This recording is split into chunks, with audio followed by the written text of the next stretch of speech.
The Notary of Perigueux by Henry Wadsworth Longfellow. Do not trust thy body with a physician. He'll make thy foolish bones go without flesh in a fortnight, and thy soul walk without a body in a se'nnight after. Shirley. You must know, gentlemen, that there lived some years ago in the city of Perigueux an honest notary public, the descendant of a very ancient and broken-down family, and the occupant of one of those old weather-beaten tenements which remind you of the times of your great-grandfather. He was a man of an unoffending, quiet disposition, the father of a family, though not the head of it, for in that family the hen overcrowed the cock, and the neighbors, when they spake of that notary, shrugged their shoulders and exclaimed, "Poor fellow, his spurs want sharpening." In fine, you understand me, gentlemen, he was henpecked. Well, finding no peace at home, he sought it elsewhere, as was very natural for him to do, and at length discovered a place of rest far beyond the cares and clamors of domestic life. There was a little café estaminet a short way out of the city, whither he repaired every evening to smoke his pipe, drink sugar water, and play his favorite game of domino. There he met the boon companions he most loved, heard all the floating chit-chat of the day, laughed when he was in a merry mood, found consolation when he was sad, and at all times gave vent to his opinions without fear of being snubbed short by a flat contradiction. Now the notary's bosom friend was a dealer in claret and cognac, who lived about a league from the city and always passed his evenings at the estaminet. He was a gross, corpulent fellow, raised from a full-blooded Gascon breed, and sired by a comic actor of some reputation in his way. He was remarkable for nothing but his good humor, his love of cards, and a strong propensity to test the quality of his own liquors by comparing them with those sold at other places. As evil communications corrupt good manners, the bad practices of the wine dealer won insensibly upon the worthy notary, and before he was aware of it, he found himself weaned from domino and sugar water, and addicted to piquet and spiced wine. Indeed, it not infrequently happened that, after a long session at the estaminet, the two friends grew so urbane that they would waste a full half-hour at the door in friendly dispute which should conduct the other home. Though this course of life agreed well enough with the sluggish, phlegmatic temperament of the wine-dealer, it soon began to play the very deuce with a more sensitive organization of the notary, and finally put his nervous system completely out of tune. He lost his appetite, became gaunt and haggard, and could get no sleep. Legions of blue devils haunted him by day, and by night strange faces peeped through his bed curtains, and the nightmare snorted in his ear. The worse he grew, the more he smoked and tippled, and the more he smoked and tippled, why, as a matter of course, the worse he grew.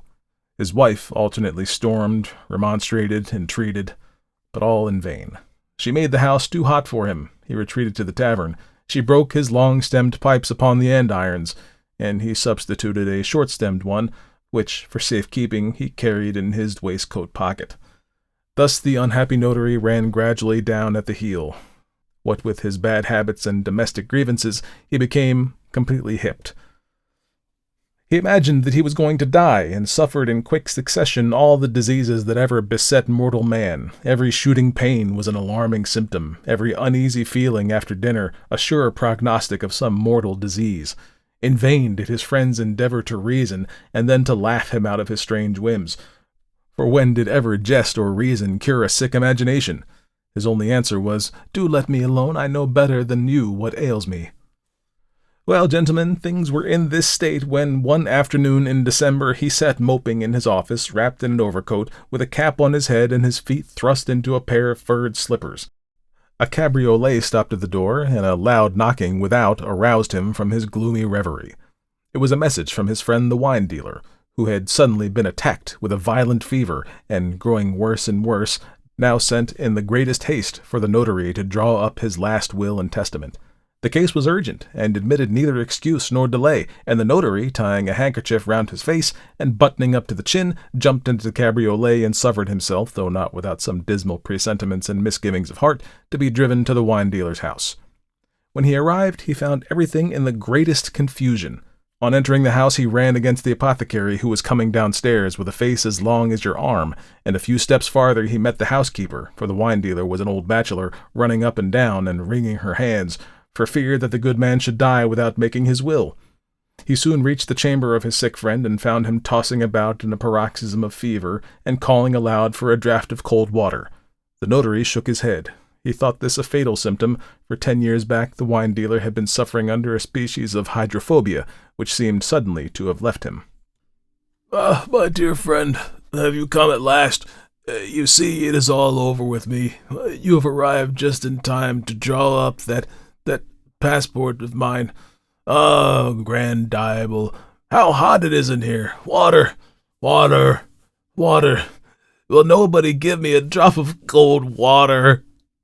As the case was an urgent one, the notary made no delay in getting his papers in readiness, and in a short time the last will and testament of the wine dealer was drawn up in due form, the notary guiding the sick man's hand as he scrawled his signature at the bottom.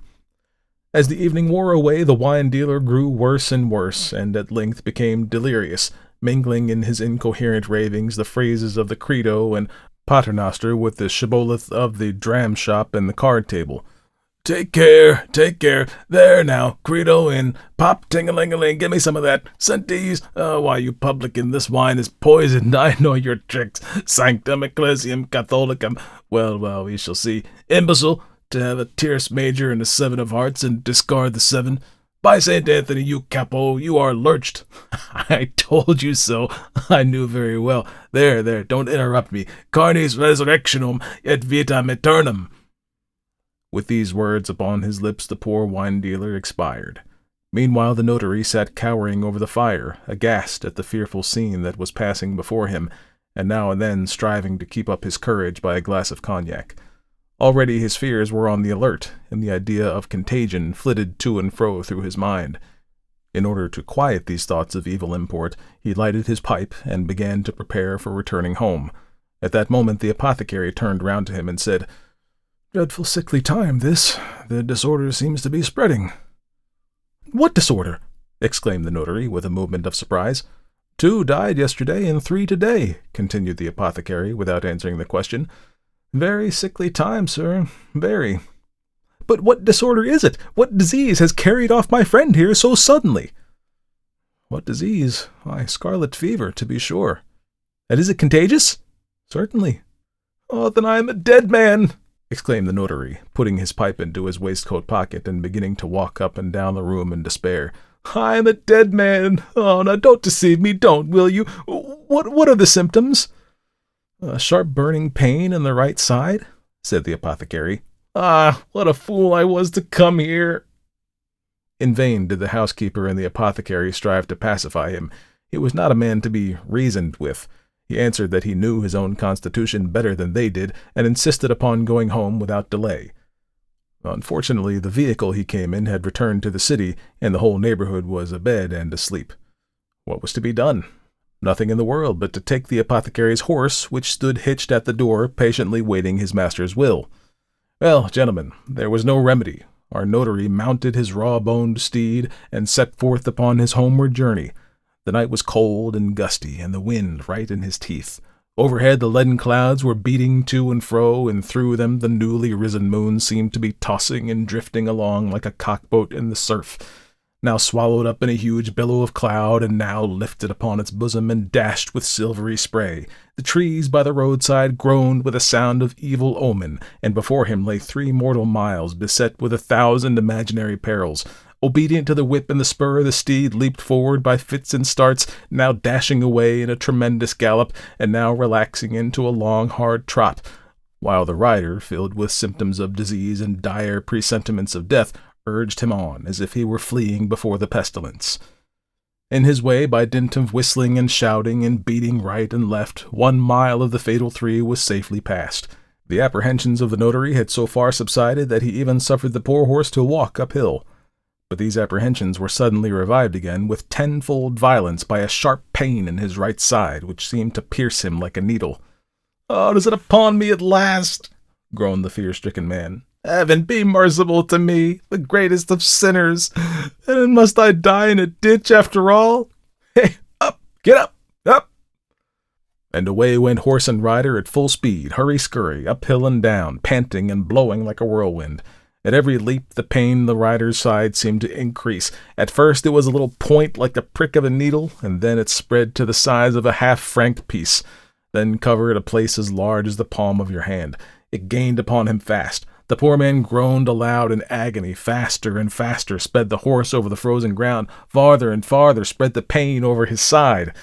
To complete the dismal picture, the storm commenced. Snow mingled with rain, but snow and rain and cold were naught to him, for though his arms and legs were frozen to icicles, he felt it not. The fatal symptom was upon him. He was doomed to die, not of cold, but of scarlet fever. At length, he knew not how, more dead than alive, he reached the gate of the city. A band of ill-bred dogs that were serenading at a corner of the street, seeing the notary dash by, joined in the hue and cry and ran barking and yelping at his heels. It was now late at night, and only here and there a solitary lamp twinkled from an upper story. But on went the notary, down his street and up that, till at last he reached his own door. There was a light in his wife's bedchamber. The good woman came to the window, alarmed at such a knocking and howling and clattering at her door at so late at night, and the notary was too deeply absorbed in his own sorrows to observe that the lamp cast the shadow of 2 heads on the window curtain. "Let me in! Let me in! Quick! Quick!" he exclaimed, almost breathless from terror and fatigue. "Who are you that come to disturb a lone woman at this hour of night?" cried a sharp voice from above. "Begone about your business, and let the quiet people sleep." "Oh, Diable, Diable, come down and let me in. I am your husband. Don't you know my voice? Quick, I beseech you, for I am dying here in the street." After a few moments of delay and a few more words of parley, the door was opened, and the notary stalked into his domicile, pale and haggard in aspect, and as stiff and straight as a ghost. Cased from head to heel in an armor of ice, as the glare of lamp fell upon him, he looked like a knight-errant mailed in steel. But in one place his armor was broken. On his right side there was a circular spot as large as the crown of your hat, and about as black. "My dear wife," he exclaimed, with more tenderness than he had exhibited for many years, "reach me a chair. My hours are numbered. I am a dead man." Alarmed at these exclamations, his wife stripped off his overcoat. Something fell from beneath it, and was dashed to pieces on the hearth. It was the notary's pipe. He placed his hand upon his side, and lo, it was bare to the skin. Coat, waistcoat, and linen were burnt through and through, and there was a blister on his side as large over as your head. The mystery was soon explained, symptom and all.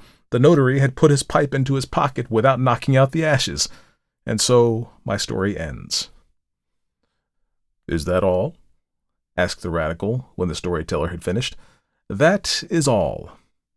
"Well, what does your story prove?" "That is more than I can tell. All I know is that the story is true." "And did he die?" said the nice little man in gosling green. "Yes, he died afterwards," replied the storyteller, rather annoyed at the question. "And what did he die of?" continued the gosling green, following him up. "What did he die of? Why, he died of a sudden."